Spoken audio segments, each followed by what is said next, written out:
Welcome to sky coaching classes. आज हम करेंगे क्लास 9 मैथ्स के अंदर chapter number 2 introduction to linear polynomials. इसके अंदर हम करने वाले हैं एक्सरसाइज 2.1। जो इसकी इंट्रोडक्शन वीडियो हम पहले इसे कंप्लीट कर चुके हैं। जो भी बच्चा सबसे पहले इस एक्सरसाइज को करने वाला है वो सबसे पहले जाए और जाके इसका इंट्रोडक्शन पार्ट जरूर देखे, क्योंकि इंट्रोडक्शन पार्ट के अंदर आपको वो चीज समझाई गई है जो आपको इस एक्सरसाइज को करने में हेल्प करेंगी। ठीक है, तो चलिए फटाफट से इसको स्टार्ट करते हैं। सो एक्सरसाइज 2.1 का क्वेश्चन नंबर 1 आपके सामने, फटाफट से इसको स्टार्ट करते हैं।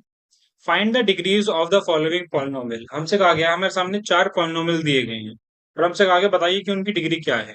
ठीक है, तो आपको पता है कि जो वेरिएबल, यानी आप यहाँ पे देख सकते हैं कि वेरिएबल की जो हाईएस्ट पावर होती है उसी को डिग्री कहा जाता है। ठीक है, तो वेरिएबल भी आप समझते होंगे कि वेरिएबल क्या होता होगा। ठीक है, एक बार मैं आपको दोबारा बता देता हूँ, जिसने इंट्रोडक्शन पार्ट ना देखा वो जाके देख ले, क्योंकि इसके अंदर मैं कुछ शब्दों का इस्तेमाल करूंगा, वेरिएबल, कोफिशिएंट, कांस्टेंट, पॉलिनोमियल। अगर आपने इंट्रोडक्शन वीडियो नहीं देखी होगी तो आपको समझ में आएगा नहीं। ठीक है, थोड़ा थोड़ा मैं यहाँ पे भी बताते चलूंगा। तो आपके सामने जो ये पहला पॉलिनोमियल दिखाई दे रहा है इसको मैं यहाँ पे लिख लेता हूँ। क्या है ये हमारा? हमारा ये है आपका 2x का स्क्वायर माइनस का 5x और +3। ठीक है, इस पॉलिनोमियल के अंदर सबसे पहले आपको वेरिएबल पर नजर डालनी है। वेरिएबल का मतलब होता है ए से लेकर जेड तक कोई भी अल्फाबेट आपका इसके अंदर आ सकता है, वो आपका वेरिएबल कहलाएगा। तो ए से लेकर जेड तक के पीछे मुझे जो अल्फाबेट यहाँ पे दिखाई दे रहा है वो है एक्स। ठीक है जी, एक्स यहाँ पे दो जगह है, एक तो इस वाले पॉइंट पे यहाँ पे भी एक्स है और एक यहाँ पे भी एक्स है। अब आपको क्या करना है, इन वेरिएबल्स की पावर देखनी है। तो आप देख सकते हैं एक्स के ऊपर कोई भी पावर नहीं है, इस वाले एक्स के ऊपर, तो मैं कह सकता हूँ इस एक्स की पावर होगी 1। ठीक है, जब कोई पावर नहीं है तो हम उसे 1 मान सकते हैं। और इस एक्स की पावर है 2। तो हमने यहाँ पे क्या पढ़ा कि वेरिएबल की जो हाईएस्ट पावर होती है, इनमें जो सबसे बड़ी पावर होती है वही डिग्री कहलाती है। तो इन दोनों में से बड़ा कौन सा होगा? ये सबसे बड़ा होगा। तो इस पॉलिनोमियल की जो डिग्री हो जाएगी वो क्या हो जाएगी? आपकी 2 हो जाएगी। तो हम यहाँ लिख देंगे कि आपकी जो डिग्री होगी वो होगी आपकी 2। ठीक है, दूसरा करते हैं। जो दूसरा आपका पॉलिनोमियल है वो है आपका y का क्यूब +2y और -1 है। ठीक है, अब आपको सबसे पहले वेरिएबल ढूंढना है। दो वेरिएबल है आपके पास यहाँ पे, मतलब वेरिएबल तो एक ही है आपका y दोनों तरफ, लेकिन दो जगह लिखा हुआ है, एक बार यहाँ और एक बार यहाँ। दोनों की पावर मैच करेंगे तो आप देख सकते हैं इसकी पावर कुछ भी नहीं है और इसकी पावर 3 है। ठीक है, तो बेसिकली ये वाला आपका बड़ा है, तो मैं लिख दूंगा यहाँ पे कि जो इसकी डिग्री होगी वो होगी आपका 3। ठीक है, नेक्स्ट देखते हैं। नेक्स्ट जो पॉलिनोमियल है वो हमारा -9। मैंने इंट्रोडक्शन पार्ट में बताया कि इनकी जो पॉलिनोमियल के अंदर अगर केवल कोई नंबर भी दे रखा है तो भी आपका जो है जो आपका पॉलिनोमियल माना जाएगा। तो ये भी आपका एक पॉलिनोमियल है। ठीक है, अब इसकी बात करते हैं डिग्री की। अब डिग्री जो है, डिग्री का सारा जो रिलेशन है, यानी जो संबंध है, वो आपका वेरिएबल से जुड़ा हुआ है, कि अगर वेरिएबल होगा तो डिग्री मानी जाएगी। लेकिन अगर मैं यहाँ पे देखने का ट्राई करूँ तो यहाँ पे मुझे कोई भी वेरिएबल दिखाई नहीं देता है ना, तो A B C D A से लेकर जेड तक कुछ भी नहीं है। तो जब मैं ये ब्रैकेट में कर रहा हूँ ना, ये आपको रफ वर्क है समझाने के लिए केवल। सपोज कीजिए ये जो -9 है इसके साथ कोई वेरिएबल है, मैं मान लेता हूँ वाई, और उसकी डिग्री 0 है।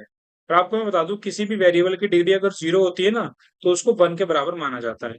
तो अगर y की डिग्री 0 है तो उसको 1 के बराबर माना जाएगा, यानी y की जगह मैं 1 लिख सकता हूँ। और दोनों के बीच में मल्टीप्लीकेशन हो जाएगी और जब ये मल्टीप्लीकेशन होगी तो यही आंसर आ जाएगा। ठीक है, तो हम एक अंदाजा लगा रहे हैं कि -9 के साथ शायद कोई वेरिएबल होगा और उसकी जो डिग्री होगी वो कितनी होगी? 0 होगी। तो हम यहाँ लिख देंगे कि जो इसकी डिग्री है वो आपका 0 है। ठीक है, और अब बेसिकली आप एक चीज ये भी याद कर सकते हैं कि आपका अगर कोई कांस्टेंट पॉलिनोमियल है, यानी इसकी तरह, यानी केवल -9 7, यानी केवल कोई एक नंबर दे दिया है बस, और उसकी डिग्री आपसे पूछी जाती है, तो आप उसे डायरेक्ट 0 भी लिख सकते हैं। ठीक है, वही पॉइंट यहाँ पे लिखा हुआ है आपको याद करने के लिए, कि अगर कांस्टेंट पॉलिनोमियल है तो उसकी जो डिग्री है वो 0 ही होगी। फोर्थ पॉलिनोमियल की तरफ चलते हैं तो देखते हैं क्या, 4z-3। इसमें सिर्फ एक ही पॉलिनोमियल है, कौन सा? z। और z की डिग्री कितनी है यहाँ पे? 1। ठीक है, z के ऊपर कोई डिग्री नहीं दिख रही है, इसका मतलब आपको 1 मान लेना है। मैं लिख दूंगा कि जो डिग्री है वो है 1। ठीक है, सो चारों इन फर्स्ट क्वेश्चन के अंदर हमारे चार पार्ट थे और चारों का तरफ से डिग्री कहा गया था, तो हमने सारी सारी डिग्री यहाँ पे निकाल के दिखा दी है। चलते हैं हम क्वेश्चन नंबर 2 की तरफ। सो क्वेश्चन नंबर 2 आपके सामने, फटाफट से इसको स्टार्ट करते हैं। Right polynomials of degree 1 2 3। हमें एग्जांपल देने हैं, यानी हमको तीन तरीके के पॉलिनोमियल लिख के दिखाने हैं। ऐसे पॉलिनोमियल जिनकी डिग्री 1 है, ऐसे पॉलिनोमियल जिनकी डिग्री 2 है और ऐसे पॉलिनोमियल जिनकी डिग्री 3 है। बहुत आसान सवाल है, लिख देते हैं। सबसे पहले वो पॉलिनोमियल लिखेंगे जिनकी डिग्री क्या है, 1 है। तो सपोज कीजिए 2x प्लस 5। तो आप देख सकते हैं यहाँ पे x के ऊपर कोई पावर नहीं है, और कोई पावर नहीं, इसका मतलब इसकी डिग्री 1 है। और मान लीजिए 7x, यहाँ पे भी इसके पास कोई पावर नहीं है, तो इसकी डिग्री 1 होगी। ठीक है, ये इसके एग्जाम्पल हो गए। अब बात करते हैं 2 डिग्री की। ठीक है, सो यहाँ लिख सकता हूं मैं 2x का स्क्वायर प्लस 5x, ये 5x प्लस 7। ठीक है, एक तो ये मैं एग्जांपल दे सकता हूँ। और क्या एग्जांपल हो सकता है? और हो सकता है 7y का स्क्वायर प्लस 3y। ठीक है, इसकी डिग्री भी 2 है, इसकी डिग्री भी 2 है। एक एग्जांपल और दे देता हूँ कि 8y स्क्वायर। ठीक है, तो कुछ इस तरीके से आपके डिग्री 2 पॉलिनोमियल के एग्जांपल्स होने वाले हैं। अब बात करते हैं डिग्री 3 की। देखिए, ये जरूरी नहीं है मैं जो लिख रहा हूँ आप ही वो लिखें। आप कोई सी भी पॉलिनोमियल्स लिख सकते हैं, बस उनकी डिग्री क्या होनी चाहिए, 2 होनी चाहिए। अगर डिग्री 3 पॉलिनोमियल्स की बात करें तो हम यहाँ पे लिख सकते हैं 4x का क्यूब प्लस 7x का स्क्वायर प्लस 2x प्लस 5। अब आप बोलेंगे कि इसके अंदर तो हमसे कहा गया था डिग्री 3 लिखने के लिए, और मैंने लिख दिया डिग्री 3, 2, 1 सारे। नहीं, इसकी जो डिग्री है वो 3 ही मानी जाएगी। क्यों? क्योंकि हमने अभी पढ़ा कि वेरिएबल की हाईएस्ट पावर को डिग्री माना जाता है। तो आप देख सकते हैं यहाँ वेरिएबल की सबसे हाईएस्ट पावर 3 ही है। ठीक है, दूसरी बार एग्जांपल की बात करते हैं। सपोज कीजिए 9x का क्यूब प्लस 2x का स्क्वायर प्लस 5x। एक एग्जांपल ये हो गया आपका। ठीक है, तो आप ऐसे कोई भी एग्जांपल जो आपको आते हो वो आप यहाँ पे लिख सकते हैं। फर्स्ट के अंदर आपको 1 डिग्री के एग्जांपल चाहिए, इसमें डिग्री 2 और इसमें डिग्री 3। चलते हैं क्वेश्चन नंबर 3 की तरफ। क्वेश्चन नंबर 3 पढ़ते हैं फटाफट से। What are the coefficient of x square x cube in the polynomial x4 minus 3x का cube plus 6x square minus 2x plus 7। आपके सामने यहाँ पे एक पॉलिनोमियल दिया गया है, और इस पॉलिनोमियल के अंदर हमसे कहा गया है कि x स्क्वायर और x क्यूब के कोफिशिएंट लिखिए। सबसे पहले मैं आपको कोफिशिएंट का मतलब बता देता हूँ। कोफिशिएंट का अर्थ होता है साथी। साथी यानी साथ वाला। तो हमसे कहा है कि x स्क्वायर के साथ वाला लिखिए।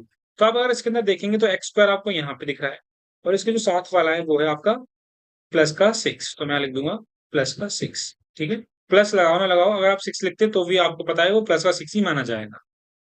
ठीक है, और हमें यहाँ पे एक्स क्यूब का भी कोफिशिएंट लिखना है, यानी एक्स क्यूब का भी साथी लिखना है।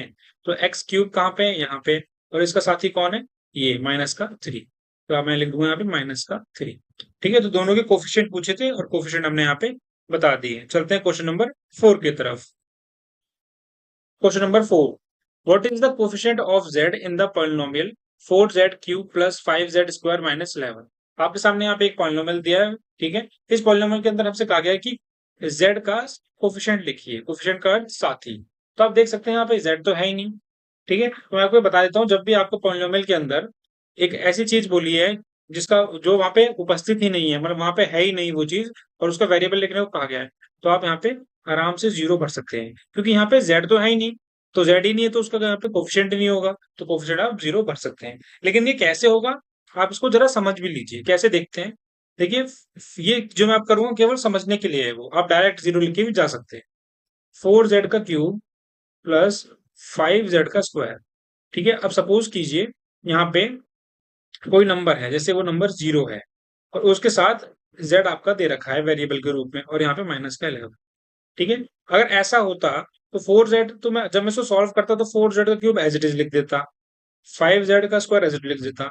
z की मल्टीप्लाई 0 से होती है और ये ऑटोमेटिकली 0 में चेंज हो जाता, और 0 लिखने की जरूरत नहीं थी, इसलिए 11 बचता। तो घूम फिर के हम इसी क्वेश्चन पे आ जाते हैं। ठीक है, तो हम मान सकते हैं कि जब भी पॉलिनोमियल के अंदर हमें किसी ऐसी चीज का वेरिएबल निकाल, ऐसी चीज का कोफिशिएंट निकालने को कहा जाए जो वहां पे हो ही ना, जैसे हमको यहाँ पे बोल दिया कि z का वेरिएबल निकालिए, और यहाँ पे z है ही नहीं, तो हम क्या करेंगे, यहाँ पे उसको 0 फिल कर देंगे। ठीक है, so question number 5, what is the constant term of polynomial 9x cube plus 5x square minus 8x और माइनस 10। हमसे इस क्वेश्चन के अंदर कहा गया है कि आपके सामने ये पॉलिनोमियल दिया है, और इस पॉलिनोमियल के अंदर आप बताइए कि कांस्टेंट टर्म क्या है। ठीक है, तो इंट्रोडक्शन वाले पार्ट से मैंने बता रखा है कि आपको कांस्टेंट टर्म क्या होती है। एक बार हम समझ लेते हैं दोबारा। सो कांस्टेंट टर्म वो टर्म होती है जिसके अंदर कोई वेरिएबल नहीं होता, यानी कोई भी वेरिएबल नहीं है। तो आप देखिए इसमें कितनी टर्म है, 1 2 3 4। इस पॉलिनोमियल के अंदर टोटल 4 टर्म है। इस टर्म के अंदर आपको वेरिएबल दिखाई दे रहा है, यस दिखाई दे रहा है। यहाँ पे आप देख सकते हैं एक्स लिखा हुआ है, एक्स का क्यूब। क्या आपको यहाँ वेरिएबल शो हो रहा है? यस। यहाँ पे लिखा है एक्स का स्क्वायर। यहाँ वेरिएबल है, यस है। यहाँ पे कौन है वेरिएबल? एक्स है, ठीक है। क्या आपको 10 के साथ कोई वेरिएबल दिखाई दे रहा है? नहीं, 10 के साथ कोई वेरिएबल नहीं है। इसलिए जो कांस्टेंट टर्म होगी वो क्या होगी? आपका माइनस का 10 होगी। लिख लेते हैं हम यहाँ पे कि जो हमारी कांस्टेंट टर्म होने वाली है वो होने वाली है आपका माइनस का 10। सो माइनस का 10, ठीक है। सो एक्सरसाइज 2.1 के अंदर बेसिकली आपके 5 क्वेश्चंस थे। पांचों के पांच हमने यहाँ पे कंप्लीट कर दिए हैं, ठीक है। ये एक्सरसाइज आपके यहाँ यहीं पे कंप्लीट होती है। इस एक्सरसाइज को समझने में अगर आपको कोई भी दिक्कत, समस्या, परेशानी आई हो तो कमेंट बॉक्स आपके लिए खाली है, आप वहां पे आके पूछ सकते हैं। मिलेंगे अगली वीडियो में जल्दी, तब तक के लिए धन्यवाद।